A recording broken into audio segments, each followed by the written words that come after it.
ఓం నమో వెంకటేశాయ. తిరుపతి సేవా కుటుంబం అనే గ్రూపుని మేము 2000లో స్టార్ట్ చేశాము.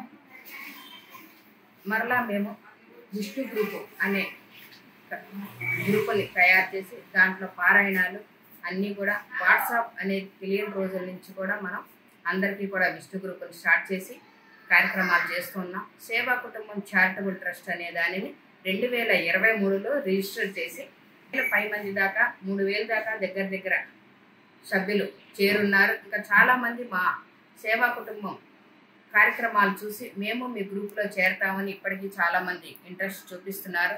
ముఖ్యంగా మేము ఉగాది నుంచి మొదలెట్టుకుంటే కనుక కార్యక్రమాలు రాముల వారి కళ్యాణంతో మనకి కార్యక్రమాలు మొదలవుతాయి. పండుగలు అనేది ఉగాది తర్వాత రాముల వారి కళ్యాణానికి ముఖ్యంగా మనం గోటితో తలంబ్రాలను ఒలిచి వాటిని మనం భద్రాచలము, ఒంటిమిట్ట, అయోధ్యకి, తరువాత తిరుమలలో పద్మావతి పరిణయోత్సవాలు ఇలా వాడవాడలా జరిగే శ్రీరాముల వారి కళ్యాణానికి కూడా మనం ఈ గోటి తలంబ్రాలని అందివ్వడం జరుగుతుంది. ఈ గోటి తలంబ్రాల కార్యక్రమంలో దుబాయ్ నుంచి కానీ అబుదాబి నుంచి అలా బయట దేశాల వారు కూడా చాలామంది ఈ కార్యక్రమంలో పాల్గొనడం జరుగుతుంది. బెంగళూరు, కర్ణాటక, తమిళనాడు, పంజాబ్ ఇట్లా బయట రాష్ట్రాలకు కూడా మనం గోటి తలంబ్రాలని తయారు చేసేదానికి వడ్లు పంపించడం జరుగుతుంది. వారు వడ్ల మీద ఉండే దానిని తీసేసి వడ్ల మీద ఉండే ధూళిని తీసేసి పొట్టుని మన మనసులో కల్మషాలని మనం తొలగించుకుంటాము. అట్లా వడ్ల మీద ఉండే ధూళిని తొలగించి వారు మన మనసుని స్వచ్ఛందంగా బియ్యంలాగా ఎట్లా అవుతుందో అలా తయారు చేసేటట్టుగా రాముల వారి కళ్యాణానికి శ్రీరామనామ జపంతో చేసుకునేటట్టుగా మనం ఈ కార్యక్రమాన్ని రూపొందించడం జరిగింది.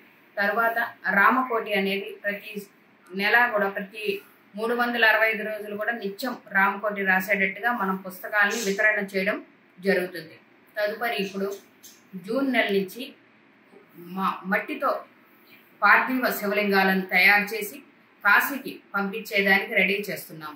వాటిని నవంబర్ నెలలో అనగా కార్తీక మాసంలో సామవేద షణ్ముఖ శర్మ గారి ఆధ్వర్యంలో ప్రవచనాలు, అభిషేకాలు 9 రోజులు కార్యక్రమాలు జరుగుతాయి. తరువాత ఆ కోటి పార్థివ శివలింగాలని కాశీలో నిమజ్జనం చేయడం జరుగుతుంది. ఇలా ఆధ్యాత్మిక కార్యక్రమాలు చేస్తూ పారాయణాలు ఎవరింట్లో అయినా కార్యక్రమం ఉంది, ఫంక్షన్ ఉంది అనంటే మనం వారి ఇంటికి వెళ్ళి విష్ణు సహస్రనామం, లలిత, మణిదీప వర్ణన ఇలాంటివి ఏవైనా కూడా పారాయణాలు చేసేదానికి మన వంతుగా ఎవరైనా పిలిస్తే వెళ్ళి వారింట్లో కూడా ఆధ్యాత్మిక కార్యక్రమాలు ప్రతి ఇంటా కూడా ఆధ్యాత్మికంగా హిందూ సాంప్రదాయాల్ని కాపాడుకుంటూ కార్యక్రమాలు చేస్తూ ఉంటాం.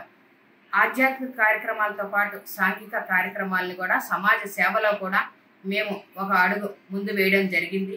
అందులో భాగంగా ఎస్వి యూనివర్సిటీలో కోర్స్ అయిపోయిన విద్యార్థులు కాంపిటేటివ్ ఎగ్జామ్స్కి ప్రిపేర్ అవుతున్న వారు చెట్ల కింద పుట్ల కింద కూర్చొని చదువుకుంటూ ఉంటారు. వారు చాలా నిరుపేదలు ఎక్కడెక్కడ బోళ నుంచో వచ్చి ఇక్కడ ఆశ్రయం కోసం అల్లల్లాడుతూ భోజన వసతి లేక చాలా ఇబ్బందులు పడుతూ ఉంటారు. అటువంటి వారికి కూడా మేము మధ్యాహ్నం పూట భోజన వసతి కల్పించి వారి ఆర్థికంగా వారు ఇబ్బంది పడకుండా వారు చదువు మీద కాన్సన్ట్రేషన్ పెట్టి కాంపిటేటివ్ ఎగ్జామ్స్లో సఫలీకృతులు అయ్యేలాగా మా వంతు ప్రయత్నంగా మేము చేస్తూ ఉంటాము.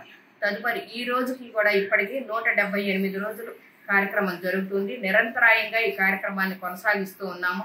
అదంతా కూడా మా సేవా కుటుంబ సభ్యులు, వారి బంధువులు, వారి ద్వారా మనం ఈ కార్యక్రమాన్ని ముందుకు నడిపిస్తూ ఉన్నాము. వారి పుట్టినరోజులు కానీ, పెళ్లి రోజులు కానీ, మరలా జ్ఞాపకార్థం రోజులు కానీ అలా ఏముందో వారి చేతుల మీదుగానే మనం ఆ భోజన వసతిని విద్యార్థులకి కల్పించే విధంగా మనం దాన్ని రూపకల్పన చేసి వారి చేతే భోజనాన్ని వడ్డించేటట్టుగా కార్యక్రమాన్ని రూపొందించి దాన్ని కొనసాగిస్తూ ఉన్నాం. ఇలా ఎన్నో రకాల కార్యక్రమాలని మేము చేసుకుంటూ ముందుకు వెళ్తున్నాము. ఎంతో మంది కూడా మాకు సహకరిస్తున్నారు. ఇక ముందు కూడా అందరి సహకారం ఇలానే ఉండాలని కోరుకుంటూ జై శ్రీరామ్.